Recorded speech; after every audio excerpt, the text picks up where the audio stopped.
Hello students, this is Mr. Bornheimer and today we're going to talk about component vectors. Component vectors are a way in which we break down vectors in physics, in math, to look at the individual horizontal and vertical aspects of a vector.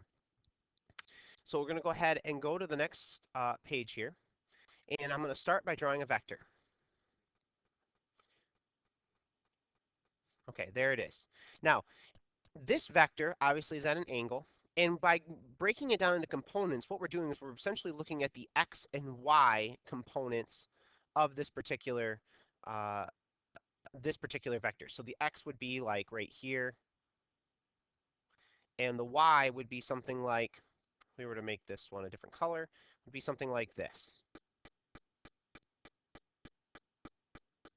Don't want that to be that. Okay. And so that's what we'd be looking at here, is these different vectors. Okay, and obviously we want to look at them slightly different. I don't think there's a way for me to change the color, so we're just going to go ahead and leave it. But typically speaking, when we look at different components, we are looking at an x component and a y component with reference to some angle, which I'm going to call theta. Okay, if we label this r as being the resultant, we can write trigonometric equations to represent side x and side y. Sometimes these are also referred to as ry and rx.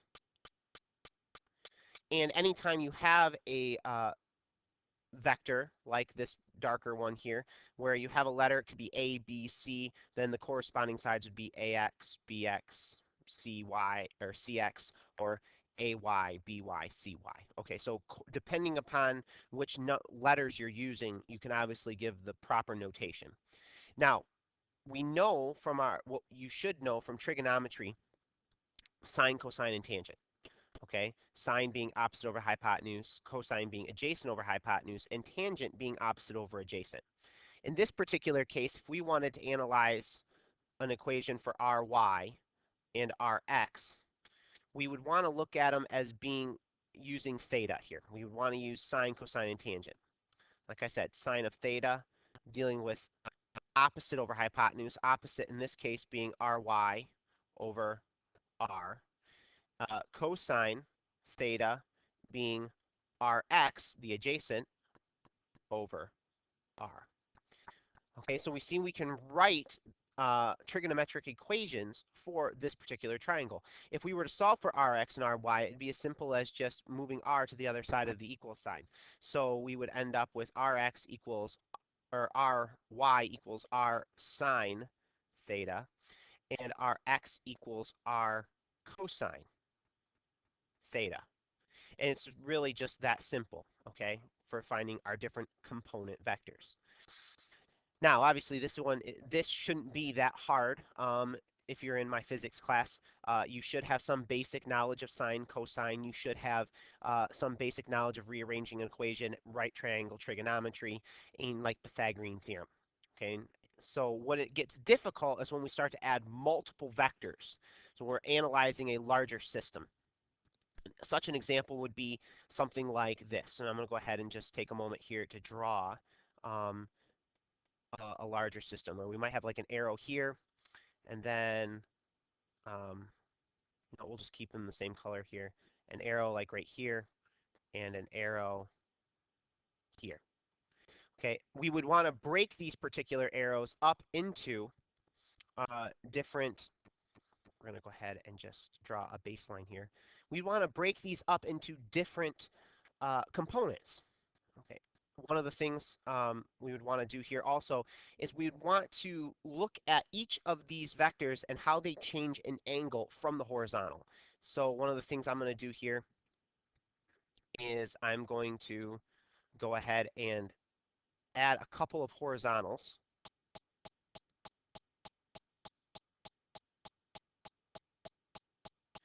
And we're going to analyze each of these vectors according to the horizontal. Obviously, each one is at a slightly different angle, so we're going to label these angles a little differently. I'm going to go ahead and label them with a green here, this one being theta.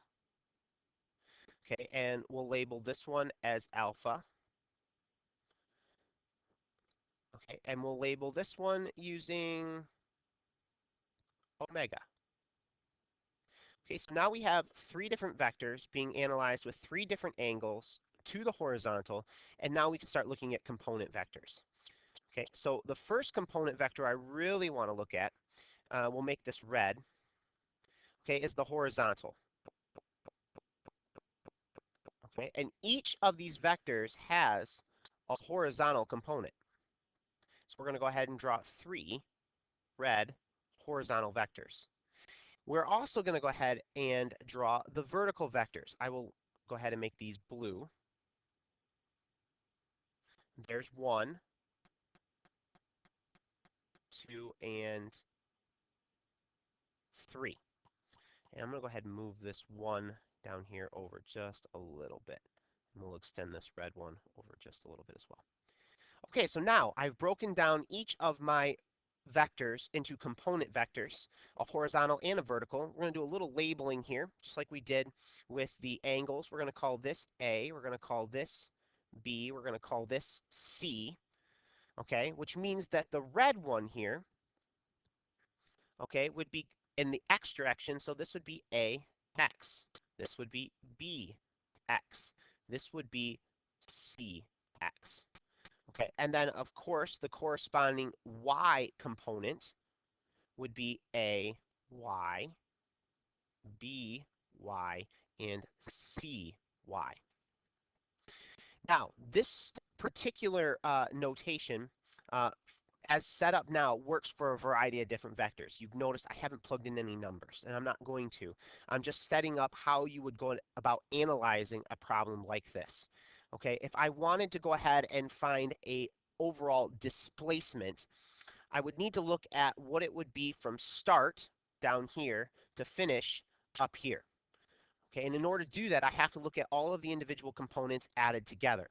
So one of the things that we'd want to look at is a overall resultant vector, and I'm going to go ahead and I'm going to make this a different color, and we're going to get a dashed line for this, and it's going to be purple.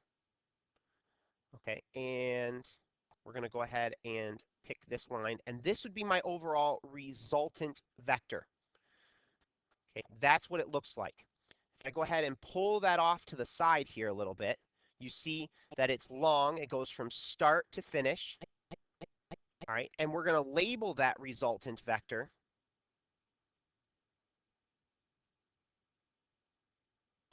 We're going to label that resultant vector R. Now, with R, we can analyze our X and we can analyze our Y. Our X is really just the sum of AX plus BX plus CX, and our Y is just the sum of AY plus BY plus CY. Okay, so we're going to go ahead, I'm going to go ahead and copy our resultant here. We're going to go to a new page, and I'm going to go ahead and paste that in here. Okay, and I'm going to go ahead and draw in two more arrows. These are going to be the components of this larger one. And I'm going to go ahead and shade them the colors corresponding to X and Y here in 1 second. Okay, this particular one we would shade, we would want to be shaded red. I guess it didn't shade. Let's go ahead and pull that off to the side here. All right, well, we can keep it as is. That's fine.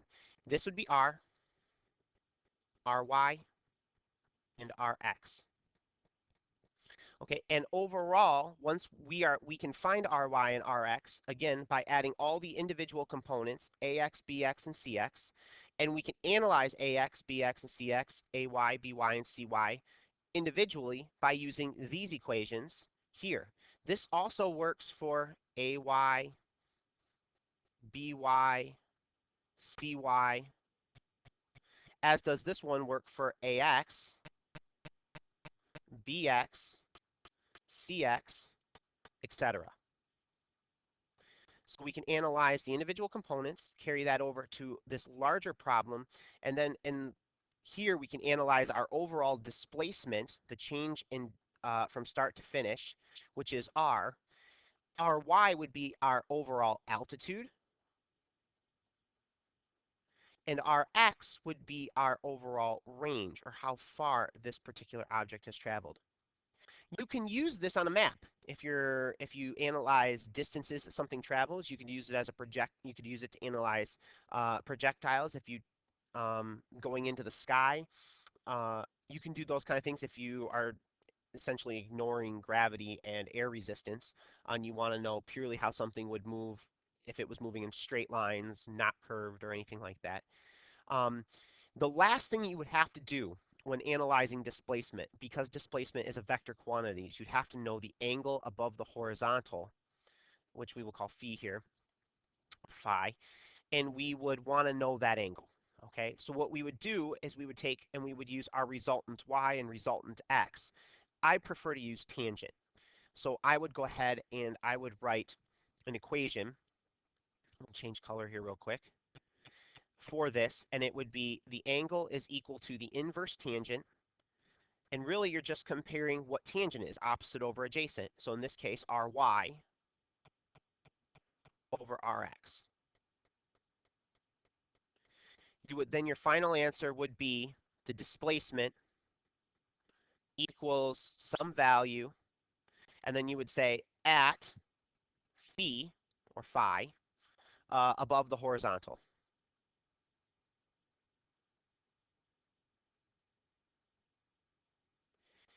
And that's how you go about analyzing a three vector component problem. You start with your basic understanding of component vectors. You apply it to each individual vector, then add them all up. That gives you a big picture. You know, what is the range? What is the altitude? What's the overall displacement? And you finish off by finding the angle above the horizontal of the displacement and present your answer accordingly as you would for any vector quantity. That concludes this video on how to use component vectors in a complex system. If you have any questions, you can email me at mrbornheimer@gmail.com. Thank you. Have a good night.